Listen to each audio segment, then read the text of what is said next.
Welcome to the Kickstart Your Edge Play to Win Leadership Podcast, where we've flipped the script with our groundbreaking modus operandi to bring you real, relevant, and relatable tactics and techniques to master your own play to win mindset.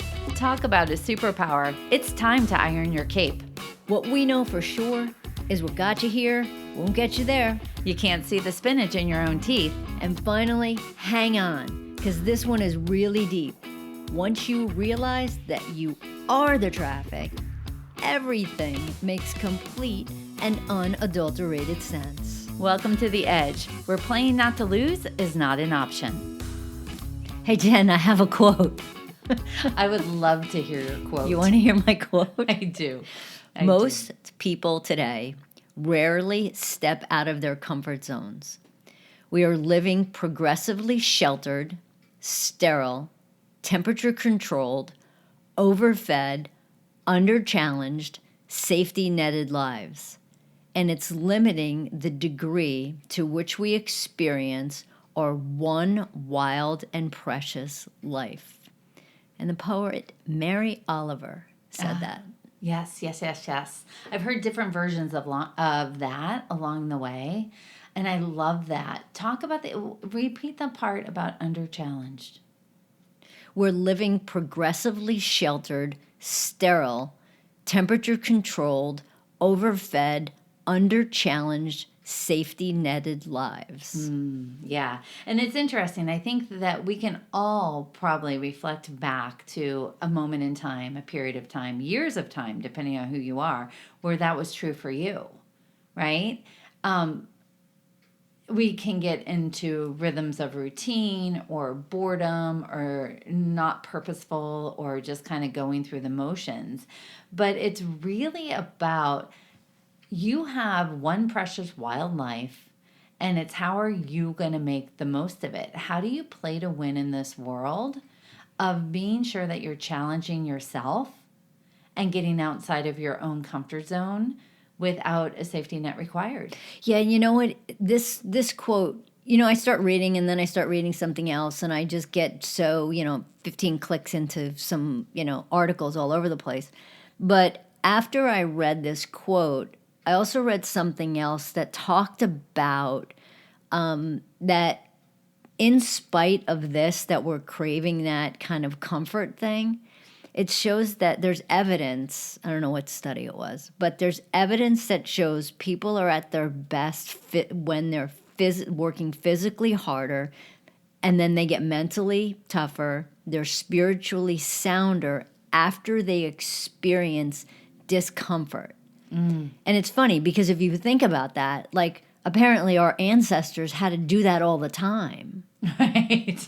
And now it's just like we get shit handed to us like it's nothing. I mean, look at this room, for example. Just a little bit ago, I'm like, oh, wait, I'm cold. Let me put the heater on for 2 minutes so I'm not so cold.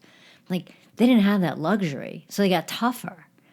So what that's telling me is I need to suck it up a little bit and get a little tougher with the temperature. But you know what I mean, metaphorically speaking. Yeah, it is kind of interesting, right? So, and ancestors of long ago were fighting off wild animals and hunting and gathering for their food. And we live in a world where we get Amazon delivered to our door in 24 hours. Yeah. It's a whole different kind of way of living, right? So our brain is kind of wired for comfort, how to make things easier. And when we stay in our comfort zone, then it's the least required amount of work and it preserves the most amount of energy.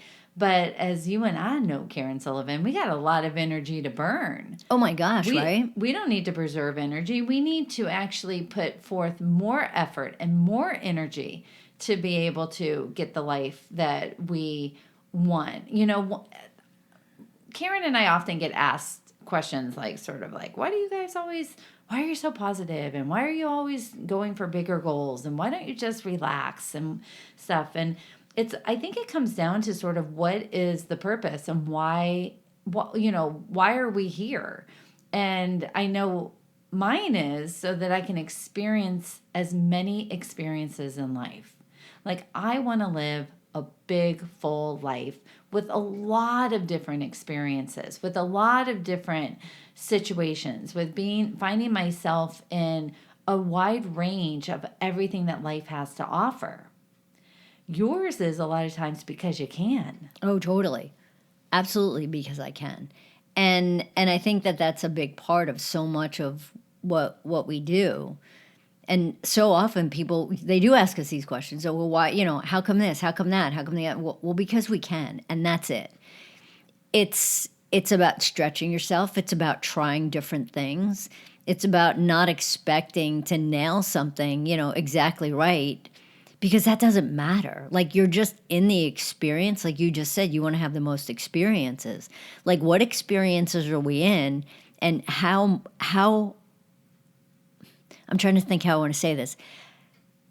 And how much are we actually in that experience? And I mean in that experience as in what we're doing it, not what we're thinking about, like the 16 other things that we need to do. Like, to be in the experience for the experience of the thing while you're in the experience. I love it.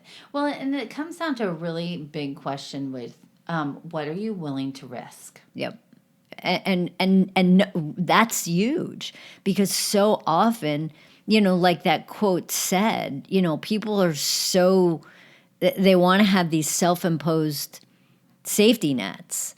And so what if you fall, right? So what if you, I mean, you know me, I fall, I walk into shit. You do. I get bruised. And what do you say? I'm the picture for you of that healing actually works. Right. The body will heal itself. I have seen Karen go face forward first into a window. I've seen her crash a scooter. I've seen her fall while running. All sorts of stuff, right? And the fact that your body can heal in the way that it heals. Right. And even surgeries. Yes. Right? Your body naturally wants to heal. And it's just like, okay, well, yeah, okay, I've had a couple surgeries here and there, but so what? Your body wants to heal, let it heal. And it's just like, how do you attach that to experiences that you're having? If you screw up, so what? You learn, you can metaphorically heal from the experience, but you learn from it and you just move on. Yeah, it's almost like being able to really understand that failure, crash and burn, dropping the ball, those kinds of things will create a feeling that's not so positive. We might be embarrassed, we might be judge ourselves, we might be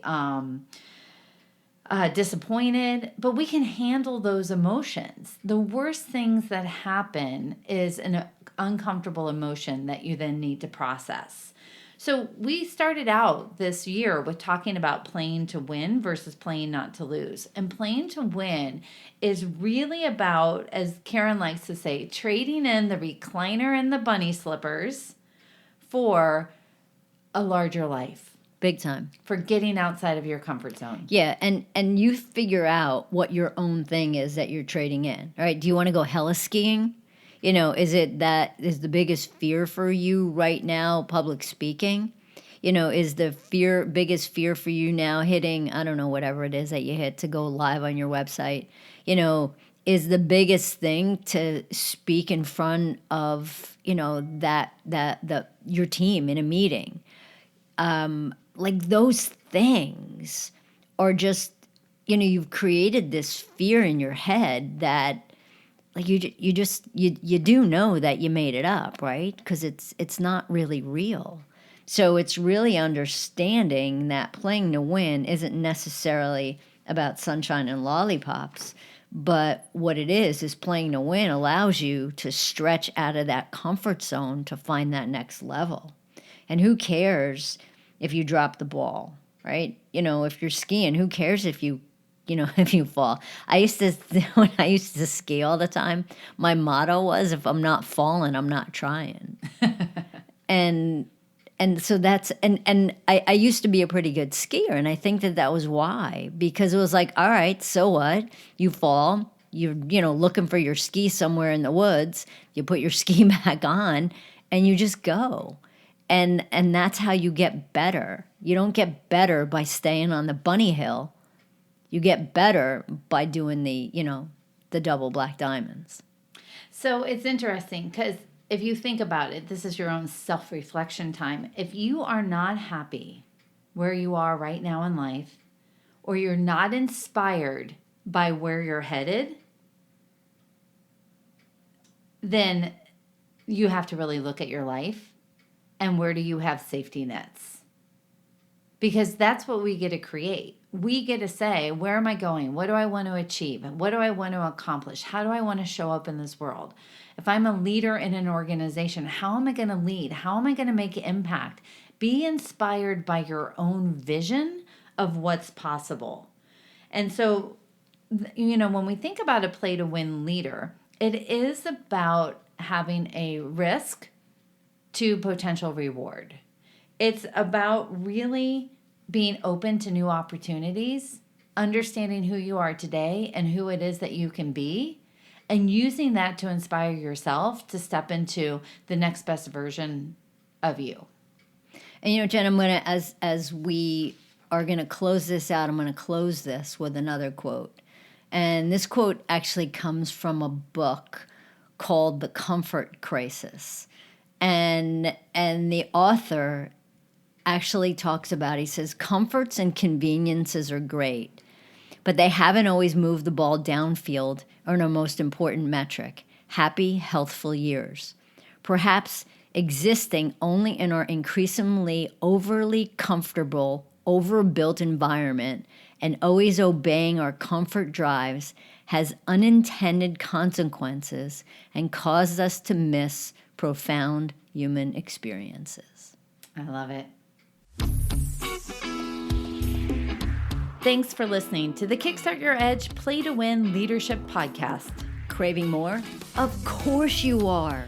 Check out our website at kickstartyouredge.com, where we fire you up, fan the flames of your competitive edge culture, and ignite your tenacious pursuit of an all-out play-to-win mindset.